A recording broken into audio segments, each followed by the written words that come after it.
Well, NASA pictures, thermal images showed those sorts of temperatures in the basement. Would you send them to me? Okay. My name is Mark, and I'm the individual who was questioning Dr. Gross, and he asked me to email to him those thermal images. When I approached him after his talk to get his email address for that purpose, he refused to provide it to me. I think this is important because it reveals the attitude of the NIST investigators, which is one of willful ignorance of what really happened on 9/11. Molten metal exceeding 2,000 degrees Fahrenheit. I'm curious about the pool of molten steel that was found in the bottom of the towers. I am too. And Just tell me about it. Have you seen it? Well, not personally, but eyewitnesses there found huge poles of molten steel beneath the towers, and some scientists don't think that the collapse of the building could have melted all that steel. First of all, let's go back to your basic premise that there was a pool of molten steel. I know of absolutely nobody, and no eyewitness who said so, nobody who's produced it. I was on the site, I was on the steel yards, so I don't know that that's so. You'd get down below and you'd see molten steel running down the channel rails. Like you're in a foundry. Like it was Like lava lava. from a volcano. Underground, it was still so hot that molten metal dripped down the sides of a wall from Building 6. However, they do hit hot spots occasionally, and everything stops. There were fires of 2,000 degrees Fahrenheit below the ground.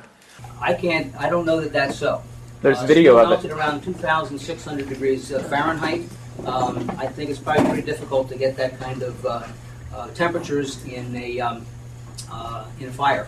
Well, NASA pictures, thermal images showed those sorts of temperatures in the basement. Would you send them to me? Okay. Biggest things. Out still on the rubble, it's still, I believe, 1,100 degrees. The guy's boots just melt within a few hours. This is how it's been since day one. Oh, it's unbelievable. And this is 6 weeks later, almost 6 weeks later. And as we get closer to the center of this, it gets hotter and hotter. It's probably 1,500 degrees. We've had some small windows into what we thought was the core at some point, and it looked like an oven. You know, it was just roaring inside. And it's just a bright reddish-orange color. NASA and the U.S. Geological Survey created this thermal map of the temperature of the rubble. This map was created 5 days after the towers were attacked. Obviously, the rubble would be cooler after 5 days than it was on September 11th. Also, firemen sprayed water on the rubble during those 5 days.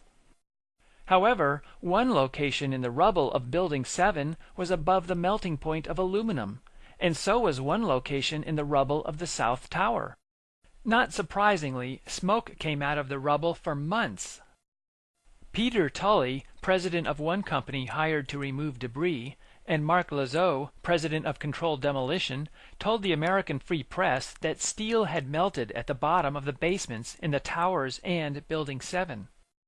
These incredible temperatures are more evidence that explosives were used.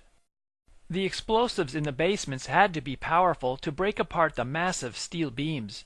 Explosives create very high temperatures, and the heat had nowhere to go since it was deep underground. We next enter a room containing a form that's difficult to describe. In any other museum, it could be passed off as a meteorite. And while this was born of intense heat, this is altogether different. This formation is really 4 separate stories of the World Trade Center, compressed, compacted, incinerated, exposed to temperatures as hot as the inner Earth. I never knew this existed. On it, you can see the typeface from printer paper, which was exposed to so much heat it carbonized.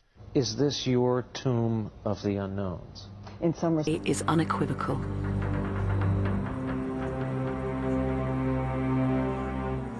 After these, this is 3 floors of the World Trade Center, and everything in them, compressed and fused together into a slab about 3 feet thick.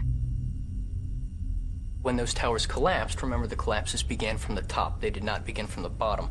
And so when the floors began crashing down upon themselves, the air just simply looked for the path of least resistance, and generally that went straight out the window.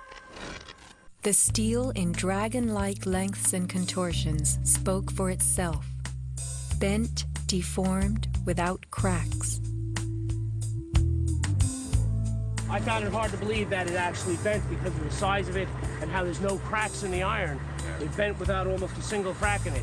It takes thousands of degrees to bend steel like this. Typically you'd have buckling and tearing on the tension side, but there's no buckling at all. Here is the meteorite, molten iron fused with concrete.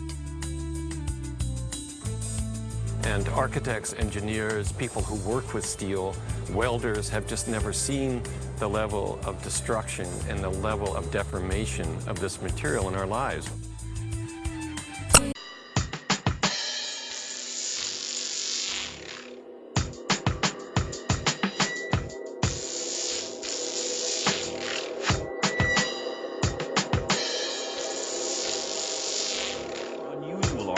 To emerge from the rubble is this rock-like object that has come to be known as the meteorite. It's this fused element of steel, molten steel and concrete and all of these things all fused by the heat into one single element.